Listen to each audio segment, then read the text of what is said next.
Shalom, shalom, frères et sœurs en Christ, et bienvenue à la Rhapsodie du mercredi 30 novembre 2022. La Rhapsodie écrite par le pasteur Chris Oyakilome. Et la lecture vous est offerte par la vérité de l'Évangile. Le thème d'aujourd'hui est le fondement sûr. Et le verset de Ésaïe 28, verset 16 qui nous dit « C'est pourquoi ainsi parle le Seigneur l'Éternel. Voici, je pose en Sion pour fondement une pierre éprouvée, une pierre précieuse d'encre, un fondement sûr. Celui qui croit ne se hâtera pas. » Alléluia. Le pasteur Christ dit, peu importe la fondation sur laquelle votre vie est construite. La Bible dit que personne ne peut poser un autre fondement que celui qui a été posé, savoir Jésus-Christ. 1 Corinthiens 3, verset 11. Christ est le seul fondement sûr. Il doit être la base de votre réussite. Ainsi, lorsque vous affrontez les adversités de la vie, vous resterez debout, car vous êtes fondé sur le rocher Jésus-Christ. Le prophète Isaïe, dans son verset d'ouverture, a parlé prophétiquement de la pierre que le Seigneur Dieu poserait à Sion. Et je veux que vous observiez la façon dont cette pierre est décrite. Tout d'abord, il l'appelle une pierre éprouvée. Puis, il l'appelle une pierre angulaire, précieuse. Troisièmement, il y fait référence comme un fondement sûr. Être une pierre éprouvée signifie qu'elle a été testée et éprouvée. En tant que pierre angulaire, précieuse, cela signifie que c'est la pierre la plus importante pour la stabilité du bâtiment. En tant que fondement sûr, cela signifie que vous pouvez y miser votre vie. Voici qui le Seigneur Jésus est. Il est le seul véritable fondement sur lequel vous devriez bâtir votre vie. Il n'est pas étonnant qu'il ait dit dans Luc 6, versets 47 à 49, que quiconque vient à moi et entend mes paroles et les met en pratique, je vous montrerai à qui il est semblable. Il est comme un homme qui a bâti une maison et qui a creusé profondément et posa les fondations sur un roc. Et lorsque le déluge se leva, le torrent battit avec véhémence sur cette maison et ne put l'ébranler, car elle était fondée sur le roc. Mais celui qui écoute et ne fait pas est comme un homme qui, sans fondement, a bâti une maison sur la terre, contre lequel le courant a battu avec véhémence, et immédiatement, il est tombé, et la ruine de cette maison a été grande. Alléluia, fin du verset. Rappelez-vous, la fondation est ce qui fait la différence. Les deux maisons dans l'illustration donnée par Jésus-Christ ci-dessus ont été confrontées au même déluge. Mais celui qui était sans fondement est tombé en ruine. Que Christ, le rocher solide, soit l'encre de votre vie. Soyez un pratiquant de la parole de Dieu, car c'est ainsi que vous bâtirez votre vie sur le roc. C'est ce qui vous permettra de rester debout quand tout le reste échouera. C'est ce qui vous maintiendra dans le succès et la prospérité toute votre vie. Alléluia, fin de la rhapsodie. Alors, ici, le pasteur nous parle de quelque chose de vraiment important. Il nous parle de la fondation, le fondement sur lequel nous devons tous bâtir, qui est Jésus. Le verset nous dit quoi?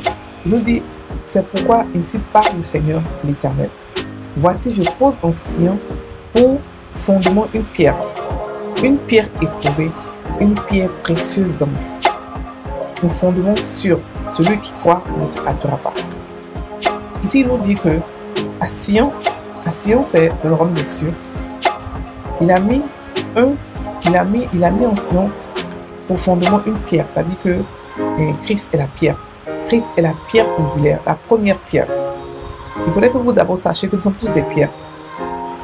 Nous sommes tous des pierres comme Jésus. Mais Jésus est la pierre qui a commencé, la pierre qui a la fondation, la première pierre. De la même manière que nous sommes tous des rois et qu'il est aussi roi. De la même manière que nous sommes tous des sacrificateurs et qu'il est aussi le souverain sacrificateur. De la même manière, nous sommes tous des pierres et il est aussi la pierre. Mais il est la pierre précieuse, il est la pierre principale. Donc nous sommes tous posés sur lui. C'est parce qu'il a été sacrifié. C'est parce qu'il s'est donné. C'est parce qu'il a qu'on a aujourd'hui on a pu avoir tout ce qu'on a. Donc c'est de son héritage qu'on a partagé. Donc c'est lui qui a fait le sacrifice et nous on a fini que profiter. C'est comme ça que c'est vrai que la Bible dit que nous on est pareil. La Bible dit que tel qu'il est, tel nous sommes.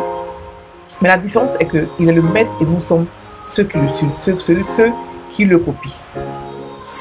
Le sacrifice qu'il lui a fait, aucun de nous ne pourra le faire. Parce que, pourquoi? Parce qu'il a fait sans attendre un retour. Il a fait sans que nous le sachions qu'il allait le faire. Il a fait exprès, il a voulu le faire. Il a été conscient. Il a fait de manière voulue. Et pour les gens qui l'ont détesté, pour les gens qui n'étaient pas au courant qu'il le faisait. Donc ce qu'il a fait comme sacrifice est tellement grand que personne ne peut le répéter. Et le contrat qu'il a négocié pour nous, les chrétiens, le contrat le paquet d'amour que Dieu nous a donné, c'est une négociation que Jésus a fait. Il a négocié afin que nous soyons pareils comme lui, nous possédons ce qu'il possède et nous soyons où lui il est.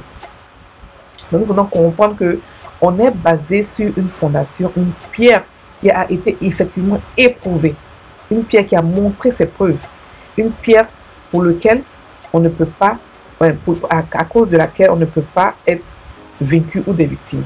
Il a fait un sacrifice afin que nous puissions vivre une vie de victoire, de domination, d'épanouissement dans tous les domaines de notre vie. Voilà, donc, le pasteur dit qu'aucune personne ne peut passer un autre fondement à part celui qui a été posé. Ça veut dire que quoi? Ça veut dire que quel que soit ce que les gens vont venir faire plus tard, il n'y aura personne qui va venir faire le sacrifice que Jésus a fait. Il n'y a personne qui peut faire ce qu'il a fait. Aucun être humain, aucun homme. C'est comme ça que Dieu a dû envoyer sa parole. Parce qu'il n'était pas possible pour un être humain de faire ça. Comment? Pourquoi est-ce que je le dis? Avant lui, beaucoup de prophètes ont été envoyés. Ils ont tous fait des erreurs. Eux, tous ont fait des erreurs. Moïse, qui était l'un des plus grands prophètes, n'a pas pu entrer à Canaan parce qu'il avait tapé sur la pierre 2 fois. Donc vous comprenez que ils étaient tous imparfaits. Mais le parfait, celui qui n'a pas péché expressement, il a dit qu'il s'est gardé de pécher parce qu'il savait que il pouvait ne pas. Il a dit que s'il ne péchait pas, bon, il n'a pas péché, il n'avait pas droit à l'enfer. Non, il n'avait même pas droit, mais il n'a pas péché. Et en plus, il a pris les péchés expressement. C'est pas comme s'il a péché expressement. Non, il pouvait dire, ok, dans une panier, je pars en enfer. Pourquoi ne pas pécher? Parce que je pars là-bas. Non. Il a décidé que même s'il part en enfer, expressement, même s'il a voulu partir en enfer, il a décidé qu'il ne va pas pécher parce qu'il sait que le péché et lui n'ont rien en commun. Le péché vient du diable. Donc il a compris qu'il allait se préserver, même si après il allait prendre le péché du monde pour entrer en enfer à cause du péché du monde, mais il a voulu se préserver. C'est-à-dire qu'il a été noble dans sa cause. Donc il est la base de tout ce que nous faisons. Il est la base, il est la pierre. Le pasteur dit que le prophète Isaïe a parlé prophétiquement. Il a dit que il est une pierre. Et après il a dit qu'il appelle la pierre éprouvée, plus une pierre angulaire précieuse. Ça veut dire que c'est une pierre qui a été testée et prouvée. Ça veut dire que c'est une pierre qui a fait ses preuves. C'est une pierre qui est la plus importante du bâtiment. C'est la pierre qui a commencé le mouvement, qui a commencé le bâtiment. Alléluia. Donc c'est une fondation sûre.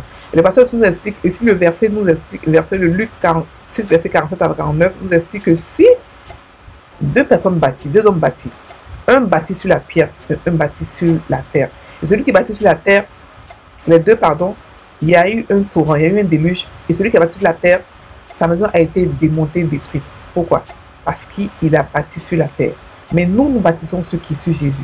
Et comment bâtir sur Jésus? Cette parole a été plusieurs fois entendue, mais elle n'a pas vraiment été expliquée. Parce qu'on se pose la question, oui, ok, on bâtit sur Jésus, on est chrétien, tout ça. Mais comment réellement bâtir sur Jésus?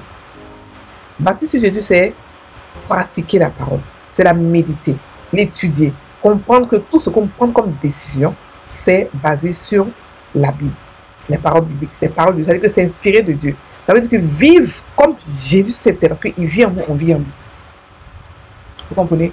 Donc, bâtir sur le fondement qui est Jésus, c'est pratiquer la parole, c'est être la parole, c'est devenir. Ça veut dire que nous sommes nés de la parole. Donc, c'est consciemment devenir la parole.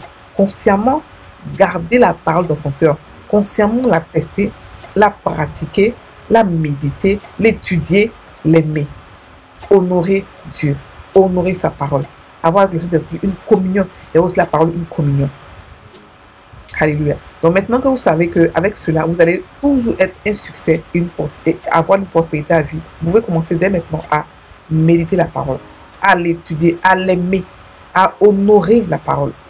Et c'est comme ça que vous bâtirez votre vie sur la fondation qui est Jésus. Parce que Jésus est la parole. Alléluia. On va maintenant prendre la confession. Cher Père, merci pour ta parole, qui est mon fondement sûr et ferme. Sur elle, je repose en sécurité et inébranlable. Fortifié, enraciné et ancré. Ta parole est le rocher qui me tient car elle est fiable, sûre et vraie.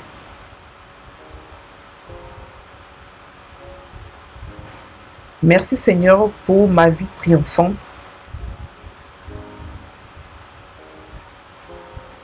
Dans et à travers la parole. Au nom de Jésus. Amen. Frères et sœurs en Christ, passez une bonne journée, soyez bénis.